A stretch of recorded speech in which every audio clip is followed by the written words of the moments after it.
Hey, what is up, friendos? And welcome to Something Pop. It's a podcast, but this is a special edition of it, and the next couple episodes will be special editions that will be called ManderSomething, a Mandalorian podcast. Yes, we are talking about the Mandalorian for the next couple of weeks. As the show runs out, this will be weekly. So basically what's going to happen is on the Friday of a new release episode, as it's being filmed, the next episode is episode 2. So I will be talking about episode 1. And then when episode 3 comes out, I'll be talking about episode 2. I'm going to be giving everyone a week to watch it, just so I'm being respectful. I get people are busy. I'm busy right now too. I get it. So I'm going to give everyone a decent amount of time to watch it. And this will be fun analysis. It will start off with a little bit of non-spoilery stuff. Then it'll get into a little bit of spoilery stuff. There might be some speculation, so take everything I say with a grain of salt. And no, spoiler warning not only for the actual spoilers of the episode, but also if my speculation happens to be correct about anything, I am also very sorry about that. So there's a spoiler warning for that as well. And before we begin, I want to give a big shout out to mechanics.gg. That is the service that allows me to receive donations and subscriptions from my subscribers. Thank you so much to anybody who has donated. That is super duper awesome of you. You are helping support this channel and letting it become a little bit more than a hobby. And I cannot thank anybody enough at all. Thank you, thank you, thank you, thank you. And if you want to check out how you can support me, there's the mechanics.gg link down below in the description, as well as a Teespring link, because I do have merch, and maybe I might have a ManderSomething merch piece. Might feature this little guy or something like that. My child. I also have my lightsaber here, and my Jedi holocron. So I have some cool stuff going on right there. But into the episode. So this is Season 2, Episode 1, The Marshal. I won't talk too much about Season 1. If something needs a little bit of explanation, I'll jump into it. But for Season 2, Episode 1, The Marshal, it starts off... we really don't know the amount of time between Season 1 and Season 2. It could be a day, could be an hour, could be a couple of weeks, could be a month or two. I could not see anything. I might have missed that. I might have just been so excited for the show being back and for something like The Mandalorian to be happening during the quarantine. It's just so thrilling. Sorry, I'm just moving my monitor real quick. I don't like editing the podcast as much, so I'm sorry to any audio listeners who heard me talk about that part, but it's okay. Anyway, we really don't know the amount of time unless I missed it, which is easily possible. I just get very, very excited, as you can tell by my shirt. And for video watchers, as you can see, all the merch that I just talked about behind me, I just get very, very excited about Star Wars. So, we don't know the time frame, but that was a trailer shot in the very, very beginning, whenever they were on that planet. Very trailery, nothing too spoilery there. And as the episode went on, I just kept getting more and more excited. Especially since this episode, and I really hope this season too, really, really leans into Western themes. It really felt like a spaghetti Western in this episode. It was very much so kind of like a fistful of dollars kind of thing. You got homages to so many famous Western films in this episode. Just so many cliches, but good cliches, like this, most Mandalorians have spurs, so you heard the spurs and the rolling into town, and usually it's on horseback, but here it's on speeder bike. And you kind of get that saloon entrance vibe from The Mandalorian at one point. He walks into a bar, not the weirdest thing, and not a spoiler, but you get some awesome, like, it just really feels like Clint Eastwoody with The Mandalorian. And Pedro Pascal's physicality as The Mandalorian is just second to none. My cat is meowing at me. Hey, Zelda. My cat Zelda, just asking for attention, or she's giving her 2 cents on the episode. Zelda, did you like the episode? Not sure if you heard that. But, yes, the Western themes were just really, really prevalent, especially with some of the characters who appear that are not The Mandalorian. And we'll get into that a bit more in the spoilery section. So the themes were just fantastic. The pacing was really, really good. I was never bored, but there were slower moments.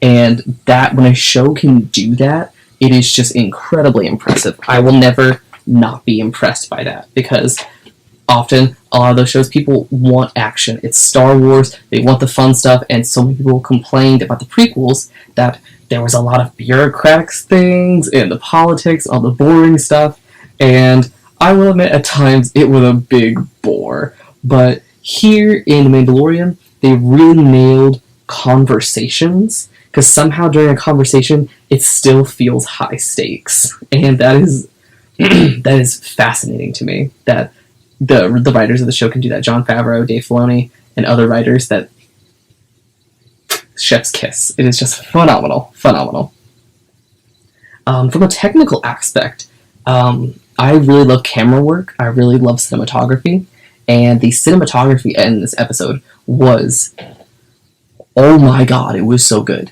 I could literally talk about the cinematography for 30 minutes, and I have, to my coworkers, my fiance, my parents, my family, everybody. They have heard me talk about it. But there is a scene in the episode, this is not a spoiler yet, but there's a scene in the episode, and just for a little bit of background, The Mandalorian is typically shot in with black bars. It is widescreen, and it has, on the top and the bottom, in parallel, just black bars. It's very cinematic. It has been done for decades now, almost 100 years, but we're definitely in the high decades. Black bars have been a thing. But what's cool is, in a lot of features, like Mission Impossible Fallout is a good example, they will show scenes without the black bars, but they'll kind of intercut, like more simple scenes, and conversations will have the black bars. It's cinematic. It can add a little bit of tension, and it's just nice to have. I still appreciate black bars in films. But what was interesting is that there was a scene in The Mandalorian, Season 2, Episode 1, probably about 30-40 minutes into the episode, towards the climax, that the climactic event happens, and the black bars physically are moving away, and the screen is growing, so you are getting more and more screen real estate. Just for example, I'm not going to show you a clip or anything. This is just, my monitor is going to stay black. But if my finger was about 1.5 inches, 2 inches down, you literally saw it slowly go up. And what was really cool too, they did the Vertigo style thing. If you're familiar with the movie Vertigo or Jaws, where it's this very nauseating effect of changing your zoom while moving the opposite direction. So you would be zooming in while walking backwards, or you have your camera on rails backwards. And so the character that was being focused on, you literally saw them moving backwards, but the foreground and background were changing in different ways, and the black bars were going away. It was so engrossing, and it also really told the audience in this non-verbal way that shit was about to go down. And the music, of course, does it too. Star Wars is fantastic with music. It isn't... The prequels even have fantastic music. Sometimes it's placed in weird places, but typically Star Wars has always been fantastic with controlling music and telling you how to feel. Always fantastic, and The Mandalorian is no exception. Ludwig Göransson, I'm gonna mispronounce that one, is a master when it comes to music. He also did music for Black Panther and Community, the TV show. So he is incredibly well versed in different types of music. So the fact that they got him for Mandalorian is so good. Yet again, I'm gonna keep saying this: chef's kiss. Love it. Love it. That was probably my favorite technical aspect of the show. It was just so good. The music was amazing. That camera angle, amazing. Pacing, amazing. Where the story is going, it was so interesting, because some things were being leaked and some information gets out. That's just normal for these kinds of shows. But especially for casting, a lot of times nowadays, casting is really what gives something away. And even though I knew casting for this episode, I'm not going to say anything, but it still I still was biting my nails the entire episode. My heart was racing. I don't have a screenshot of it, but if you had seen my heart rate during the show, it was amazing. It was so good. It was just such a good episode, and we have 7 more to go. And what I really liked about this one is that they started off at 100%. They did not just like, oh, let's slowly get into this, let's plateau and go. No, it just went boom. First action scene, phenomenal. The story took us in a fun place, and it really set up what this season is basically going to be talking about. But not in a way that you could predict anything, because it's super weird to describe it. But like, obviously, if you saw, and I know I didn't say, I said I was going to not talk about it very much, but the last episode of The Mandalorian Season 1 ends with Moff Gideon. You see him with the black saber, the dark saber. You see him with it, he breaks out of his TIE fighter, and you see him with it. But what I liked about this episode, Season 2, Episode 1, The Marshal, they didn't talk about it at all. They just kind of let this first episode be its own story. Obviously, it's still following Mando and the child, but they weren't so much like, let's pick up where we left off. They were just, let's see where they're at right now. Because that specific part of the story doesn't really affect our protagonist at this exact moment. So I'm glad they aren't lingering on it too much. Don't get me wrong, I want more Giancarlo Esposito. I love him. But I also want more Gina Carrero and Carl Weathers, which, little bit of a spoiler, the 3 of them were not in the episode. Those 3 cast members that I just mentioned. It was only, the only returning characters were the Mandalorian, the child, and Amy Sargis's character. I'm blanking on her name, but she was the woman on Tatooine in the last episode, and we're slowly going to gear up into some spoilers for Season 2. But in Season 1, Amy Serdikis? Don't remember her name completely. I didn't do my research, but I just want to talk about Star Wars and just have some fun. Because I've had a long day, and I just want to talk about Star Wars. But her character was on Tatooine, and she had a big affinity for the child. She, I'm trying to remember correctly, but Mando's ship was in bad shape, so he left it with her, and she was getting it all fixed up, and she found the child. I think he was in like that little cargo hold at the time, and she just fell in love with him, and she wants to keep him. She knows she can't, but she really wants to. She actually returned in this episode, which was really cool, because that actress is phenomenal. She's a great character actress. She is so good, and I wish I knew how to pronounce her name, but I've seen her in half a dozen different TV shows, so she clearly has a great career. And I'm happy she's in this episode, and it's very likely she could be in the next one too, or in some more. Into spoiler territory, so spoilers. So, I need to get this off my chest. I have always felt Timothy Olyphant has a punchable face. He's just one of those actors who's just ever so slightly too handsome. And I'm like, no, I want to punch you in the fucking face. My dude. And there are multiple actors I might tell you about later in the future that I feel this about. But I always kind of felt this about Timothy Olyphant. He just kind of has one of those faces, whether it was in Santa Clarita Diet or The Office. Those are the main things I know him from, or comedies.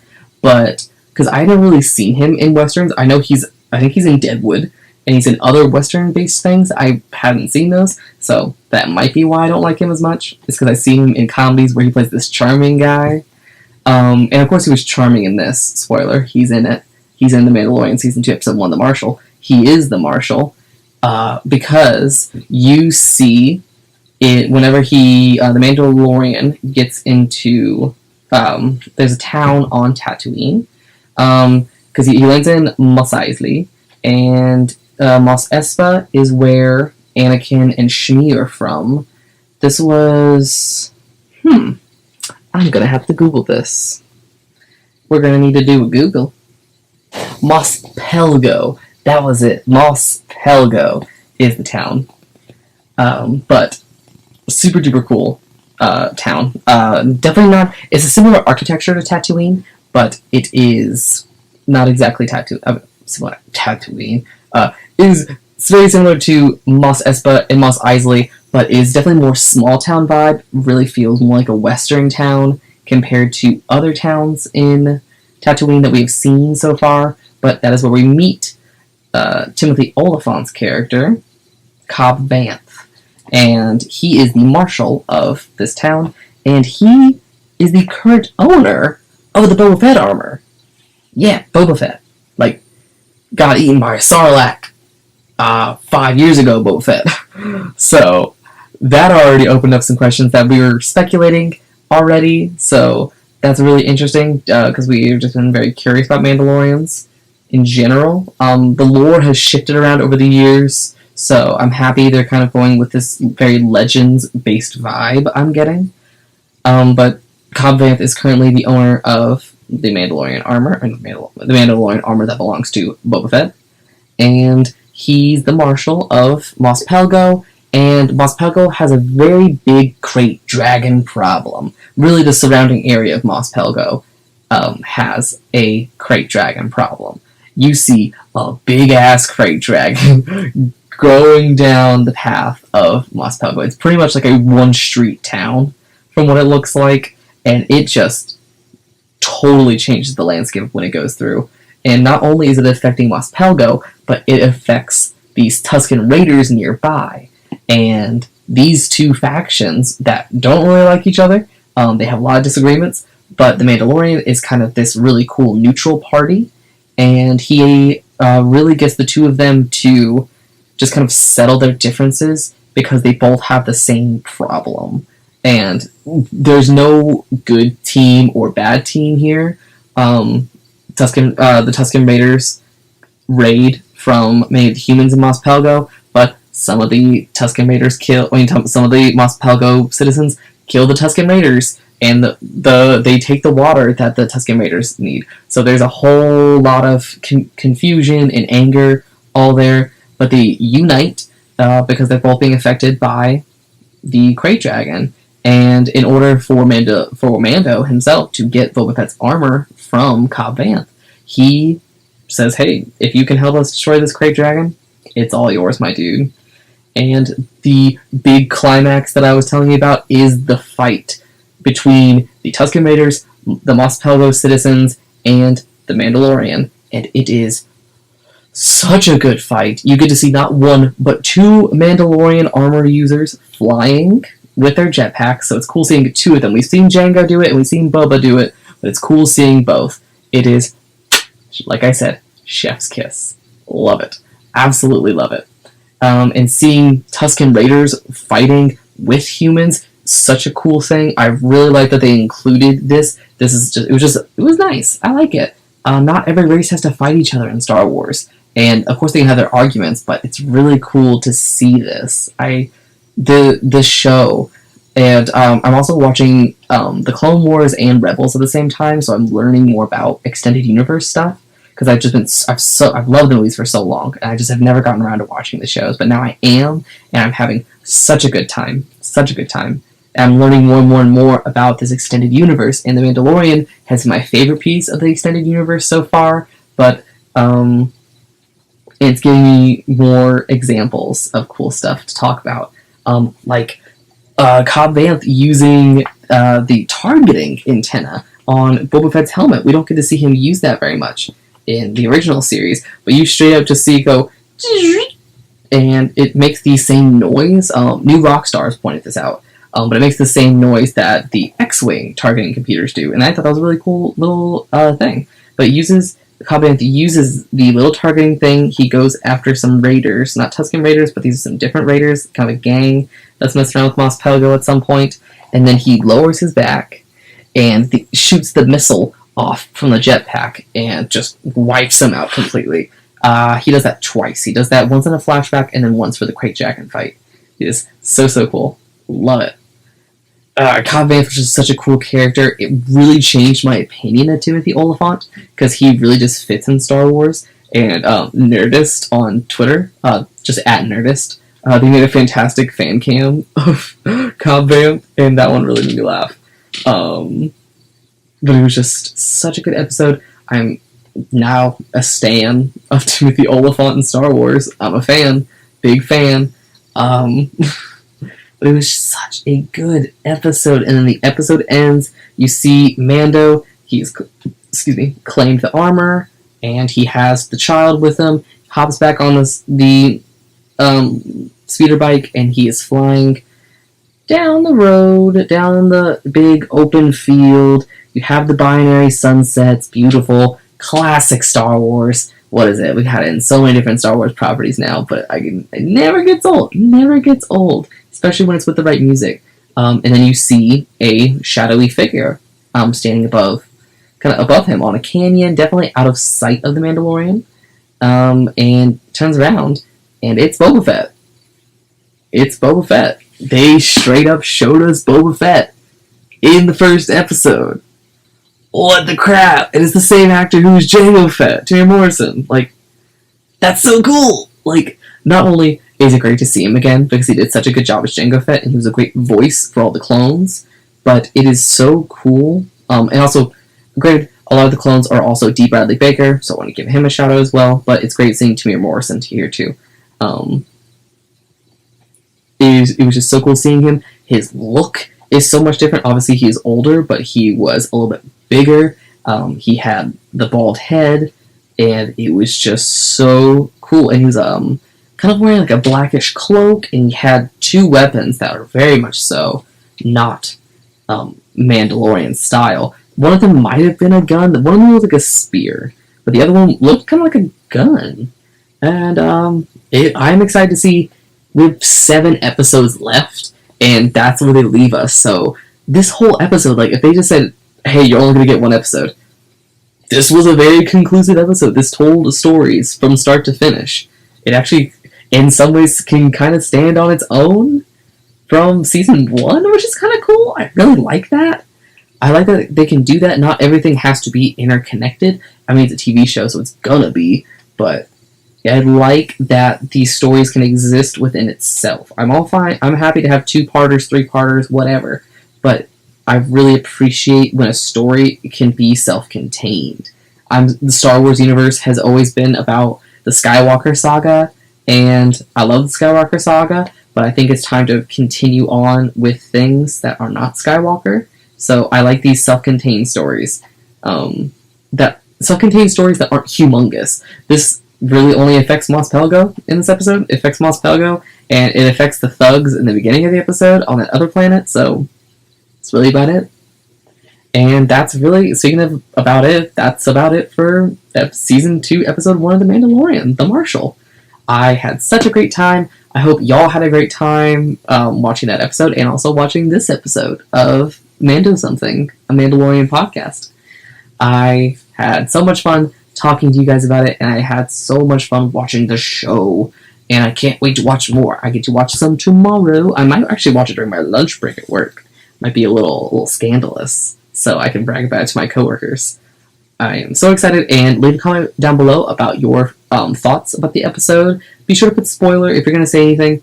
That is a spoiler, but feel free to talk about speculation, feel free to talk about this last episode or last season, kind of what you want to see, what you don't like, what you do like. Please let me know down below. I want to know how you feel about it, and maybe we can have a little discourse about it. Speaking of discourse, if enough people can sign up for my subscription on mechanics.gg/d/Kyle or mechanics.gg/ManderSomething, if enough people can subscribe, we can have an active Discord. And even if it's just 5 of us, that'd be so cool if we can just talk and chat, and then I can include some of y'all's thoughts and comments on the episode. So if you're really interested in that, let me know. I'd love to do that. And let me know either by contributing to the channel or by leaving a comment down below if you want to promise saying we'll do this. I promise we'll do it.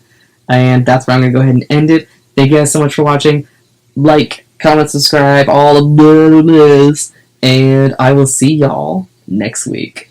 Bye!